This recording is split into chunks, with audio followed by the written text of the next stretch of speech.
What's happening, folks? Back with another reaction, back with some more Monty Python. And we're going to go back to the 1971 film, and now for something completely different, which, as I've mentioned before, is a greatest hits of some of their most popular sketches from the Flying Circus show, which, as someone mentioned, the final year they dropped the Flying Circus part. It was just called Monty Python. But yeah, it was like, I think, 67 to 71, or like 66 to 70, something like that. But either way, this is a greatest hits of some of the most popular sketches. And we're going to listen to the self-defense against fresh fruit sketch, which I believe comes from the first season. I mentioned before, I've seen most of the episodes. I don't think all of them, and I don't own them on DVD. So I don't know them as back to front as I do the movies or as some other Monty Python fans do. But again, I have seen most of them, and I do believe this is from the first season. But I initially encountered it, I think, through the greatest hits compilation, which is to say the film, and now for something completely different. And the reason I wanted to do this one specifically, or one of the main reasons, apart from it just being ridiculous, in ways that exceed the ridiculous level that I normally mean when I say a Monty Python sketch is ridiculous or becomes more ridiculous by the end, which this one does, but again, on a level beyond what I normally mean when I say that. But for the transition from Nudge Nudge into this bit, which is to say, as I talked about at the end of the Nudge Nudge reaction, in the final ripoff CD, it goes into the Royal Navy like cannibal sketch where they're, they've been at sea for many days, and they're thinking about engaging in a sort of round robin cannibalism. But in the And Now for Something Completely Different movie, it goes from the Nudge Nudge sketch into this self-defense against fresh fruit training course sketch. And I mentioned at the time, one of the funniest parts about the transition is the last line of Nudge Nudge is Eric Idle's character finally working up the courage to directly ask Terry Jones' character what it's like to sleep with a woman. What's it like? And then it cuts to what's his name? Terry Gilliam in a canoe or like paddle boat with a bonnet and I think milkmaid type of clothing on, and then as his voice is dubbed over, I think it's Connie Booth, says, "I think it's overrated," as he's sitting in this canoe, and then John Cleese's character comes over and says, "Shut up, you," and that begins the course. Now again, there's multiple Monty Python sketches I've already reacted to where one of the characters is insane. This one is one of the most insane. John Cleese's character, from top to bottom, from the first moment of the sketch to the very end, is absolutely insane, as well recognized by the students who are part of this self-defense training course. It feels like it's maybe supposed to be university. I think they're supposed to be like university students. But again, this one just takes it to another level with the insanity, especially by the end. And I won't spoil it, but ultimately, the students want to learn how to defend themselves against someone with a pointed stick or a knife or some other type of legitimate weapon that you might encounter in a street fight or whatever. But he keeps wanting to teach them, does the instructor John Cleese, how to defend themselves against someone attacking with a piece of fruit, and he's classifying them in different, like the passion fruits and so on. So he's totally insane, but that's only the beginning of it. So let's get to it. I'm going to start it just at the end of the Nudge Nudge sketch, because it has that final moment where I love the transitions. So here we go. 1 second, please. Still.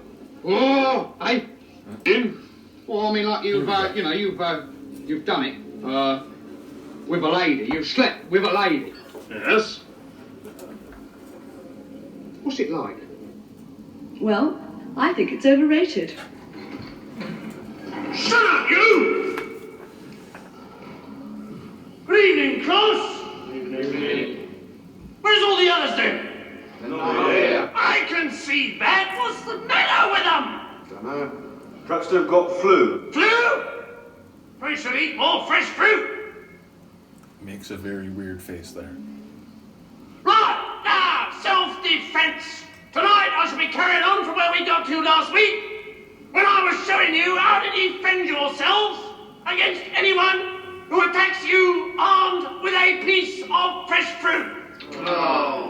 You promised we wouldn't do fruit this week. What do you mean? Oh, we've done fresh fruit for the last 9 weeks. What's wrong with fruit, you think You know it all, eh? Can't we try something else? Like someone who attacks you with a pointed stick. Pointed stick?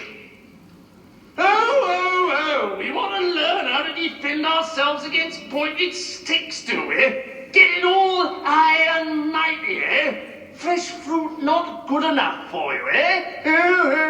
Well, let me tell you something, my lad. When you're walking home tonight and some great homicidal maniac comes after you with a bunch of Loganberries, don't come crying to me. Logan. Right. And now, the passion fruit. When your assailant lunges at you with the passion fruit, and us... We've done the passion fruit. What? We've done the passion fruit. We've done oranges, apples, grapefruits, Whole and segments. green gages, pomegranates, Great. passion fruit, Great. lemons, Plums. and mangoes in syrup. How about chilies? I didn't remember mangoes. We've and done syrup. them. Red and black? Yes. All right then. Bananas. We haven't done bananas, have we? No. Right! How to defend yourself against a man armed with a banana. Catch! Now, it's quite simple to deal with a banana fiend. First of all, Banana you force him to drop the banana. Then, you eat the banana, thus disarming him. You have now rendered him helpless. Brilliant. Suppose he's got a bunch. Shut up! Suppose he's got a pointed stick. Shut up! Right, now you, Mr. Apricot. Harrison. Sorry, Chapman. Mr. Harrison. Cover me with that banana. Come on, be as vicious as you like with it. Come on, attack me. Come on. Now, put something into it for God's sake. Hold the banana like that. That's better. Now scream. Good, right, now attack me. Come on, man, attack me. Just kills him. Next, I eat the banana. Peels it. Now, I would just like to point out that this film is displaying a distinct tendency to become silly. Indeed it is. Again, another perfect transition because that's one of the silliest moments, and then to go into this bit, which we'll come back for this one eventually, it's another brilliant transition. So, yeah, like I said, I just love how insane the whole thing is. The students are like, dude, you've done all these different fruits. Can we actually maybe defend ourselves against something that we might encounter out on the streets? Like, no, we're going to do a banana because I just remembered that's one of the ones we haven't done. But I love the warped logic that, if you eat someone's fruit weapon, then you've disarmed them, as if, you know, a Mortal Kombat situation would allow you to take the time to eat a fruit, you know, when they still might use their fist to hit you and so on. And then after all of it, he finally, like, you know, you have to really come after me. He, like, you know, wield it like a, you know, psycho knife stabbing and scream at me. And the moment he does it, he just pulls out a pistol and shoots him, like, right in the chest, drops dead. And the other students are like, wait, what the hell? It's just brilliant. The first time I saw this one, I mean, the whole movie had me, like, dying of laughter. But I remember that moment. It was like, you know, you're laughing so hard you, like, can't breathe, or, like, your face hurts or your stomach hurts from laughing. It was, like, that level of laughing. So, yeah, just brilliant. Again, we'll come back for most of the sketches in this, in part because some of the transitions, I love the way they redid them for the film, you know, reconfiguring sketches from different seasons and so on. So, yeah, like I said, we'll come back for more of this. Do let me know what you think. I will see you next time. Peace.